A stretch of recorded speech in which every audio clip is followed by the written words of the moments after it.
Hey everybody, welcome back to another midweek update. Great to be with you guys today. My name's Jonathan. This is Fitz. And once again, great to be with you guys. Hope you're doing well today. Man. Having a great week. A little warm this week, Fitz. A little hot and humid. Yeah, man. Yeah. It's toasty out there. I've been trying to get back into a better running rhythm in the mornings. That's rough, man. And I'm realizing, man, I got to get out earlier than I was. So today I got out about an hour earlier than I did the last couple of days. It was still that's impressive, man. It's cool when I begin, but man, it gets warm quick.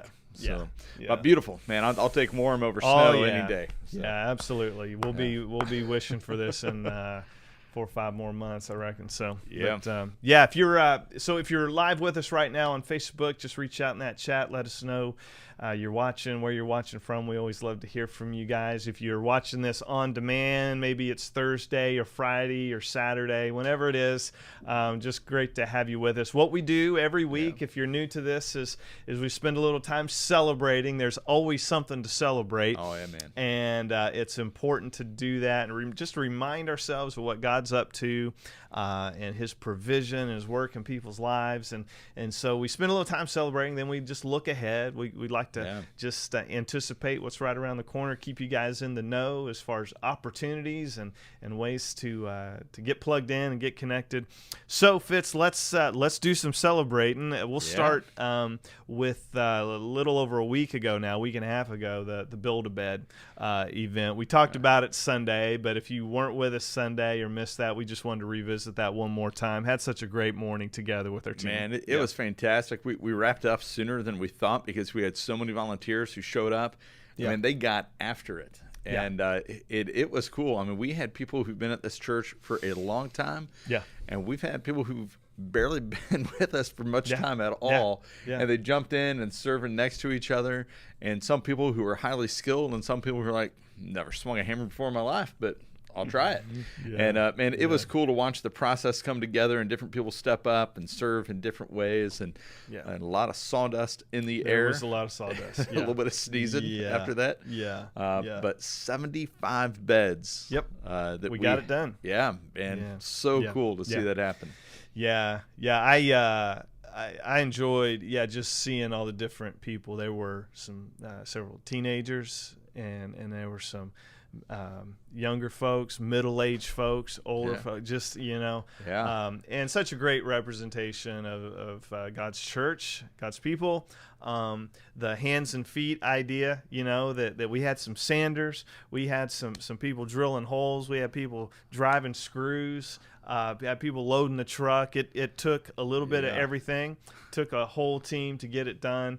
And we were just talking before we started the episode here, and just so you know, we'll follow up with even more stories about this. What is yet to happen is the actual delivery of these beds, and that's really the point: is getting these into the homes of kids and families that need them. And so we're going to be working with Build-A-Bed as we move forward, and Sleep in Heavenly Peace, the organization, to try to capture a few moments with some of these families. And if we can do that, we'll be sure and take some pics and let you know about it, because we want you to see the impact directly of this initiative. Well, and it aligns so clearly with one of our strategies for ministries, that we don't want to just be a church in the community. We want to be a church that is known for being for the community. And there's a goodwill aspect of that, that we want to do good, that God is about doing good. You begin the biblical story in Genesis, and God is creating, and with each iteration of that, it's good, it's good, it's good. And with us, it's very good. Sin has broken and stolen away that goodness.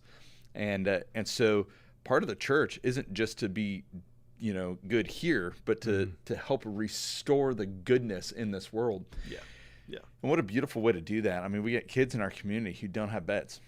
And what a simple thing that seems like everybody here, like we're in the U.S., man, and in this community, everybody should have a bed. No kid needs to be sleeping on a floor, sleeping without a mattress, or sleeping in adverse conditions. So to be able to provide that goodness and restore a little bit, and for them to know that a church loves them and cares about them even before we know their name, what a beautiful thing. Yep. So to all the volunteers, thanks. For all you who donated to help make this possible, thanks. Yeah. And I'm looking forward to the stories yet to come from it. Yeah, good stuff. Way to go, OCC. Way to go, Jesus. We celebrate him in all of this. Speaking of Jesus, a couple more young kids made him the Lord of their life in baptism this past week. We're seeing so many of our younger folks make that decision recently. It's been really exciting. So this is encouraging, man. This is Lorenzo, and then Michaela following him in the baptistry Sunday with some of their family, and our elementary director Tori doing the baptizing, and I know she spent some time with these kids and just talking them through and encouraging them, and so just so great to see that, and happy for these guys. They begin their walk with Jesus. So proud of those kids, and as always, a big woohoo! Absolutely. Because, man, best decision they're ever going to make, bar none. And to make it that young in life and declare, man, I'm on a trajectory with Jesus, and I'm going to follow him. Man, way to go, guys. Yeah, way to go. Good stuff. All right. And then this is a new young couple we wanted to introduce to you. Just one of many next step stories. We continue to speak into the idea, the challenge of taking a next step. Lorenzo and Michaela did that in baptism. This is Ryan and Leslie Ritchie, who have taken a next step by committing membership to this church. They're baptized believers who came to us and said, we want to join. We want to be a part of something bigger than just us. And so they love Jesus. They love OCC. And so they officially joined our church here just recently, and just shared their excitement to get involved with our kids ministry. They're all ready to take even another step. I love it, man. By getting involved. And we just wanted you to meet them and know that they represent many. Literally every week now, we're seeing folks make some kind of decision, some kind of next step, and we love that. We want to see more of that. So welcome, Ryan and Leslie. Join us in welcoming them. Welcome to the family, guys. Yep. And so if you're on with us right now and you've heard us celebrate these things, talk about next steps, our question every Sunday and every time we're on here with you is, what about you? What's your next step? Have you figured that out? Have you been listening to God and studying His Word and praying, and is He leading you towards something? And are you ready to do that? We really put a high value on not just obedience, but immediate obedience, like just do it, you know, and step into that. We want to help you do that. In fact, as we look ahead, an opportunity beyond Sunday to help coach you and guide you through those next steps is coming up August the 8th, and it's called our Next Steps Gathering. It makes sense to call it that. There is some association with this, and just so you know, in case you've been around here, we had a thing called Starting Point. And this is sort of a new and improved version of that. Fits in a way. We want to make sure that we offer along the way sort of a gathering point for folks who would like to come in and be around some other people kind of in the same boat, meet with some of our ministers, and just talk about what that next step looks like. So that's coming up August the 8th. Look on the website for more info on that. Our OSM ministry, our student ministry, Fitz, they've got a lot of cool stuff coming up, man. Good stuff is happening. Yeah. Hey, real quick on that next step stuff, man. It's so encouraging for us to see how many people are taking those steps to move closer to Jesus, to amp up their pursuit of holiness in their lives. But also, man, I want to hit pause on that and just give a quick shout out to you, bro, because this past week, man, you nailed it on the sermon. Thanks, it was man. So good. Yeah. And challenging for us, encouraging for us at the same time. I think those things go together, that you breathe courage into the church by challenging us to revere the name of God and hold it with holiness and to carry that name. And so I've been watching the Olympics this week and thinking about, these athletes who represent their countries. Man, that your sermon has just been going through my mind of the representation.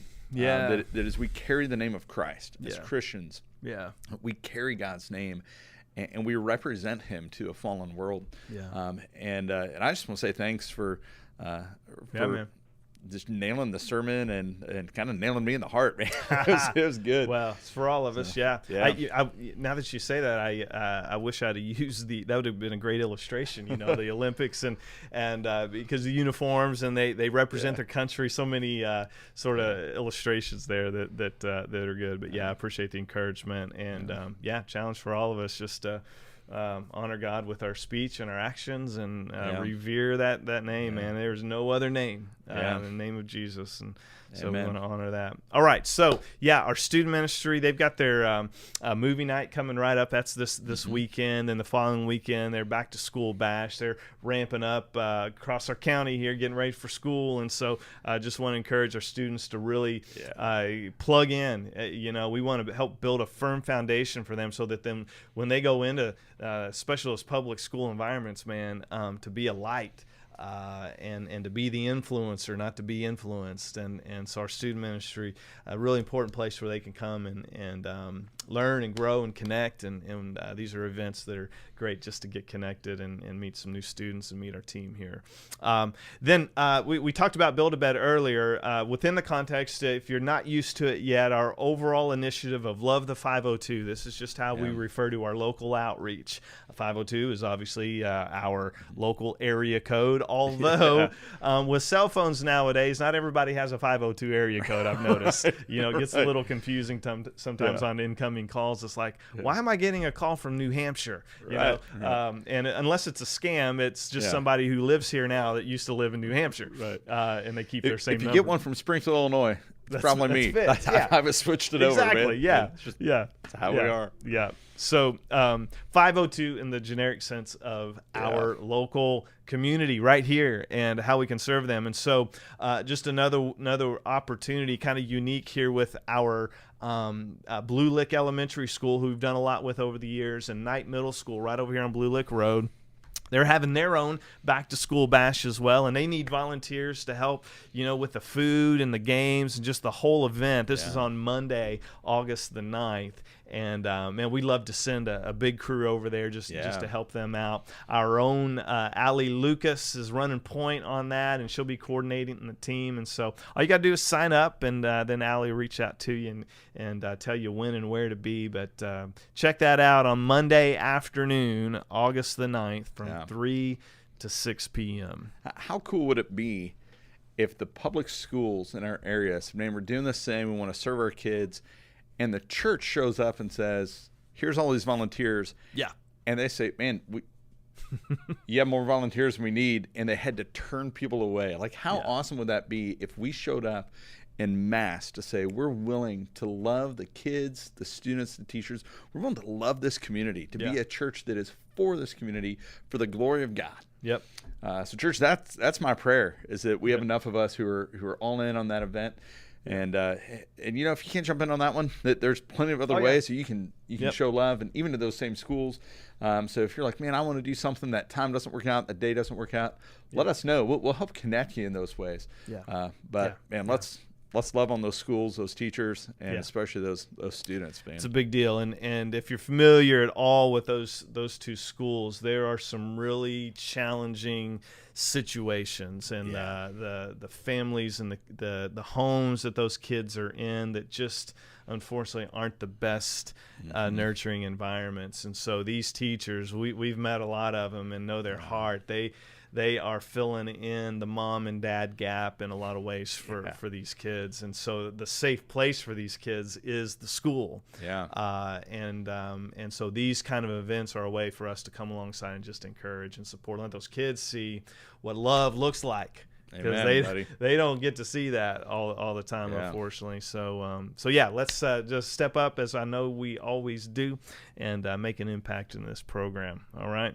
Okay, Fitz, that's all we'll do today, man. Good stuff. You guys have a great rest of the week. And as always, we will look for you Sunday. All right. We continue to look for more and more of y'all back on campus. So 9:30 and 11. If you can't make it, then of course, join us online, and we'll look for you there as well. Yeah, just don't be a stranger. Yep. And stay cool out there, OCC. You got it. Yeah. We love you guys. See you next time.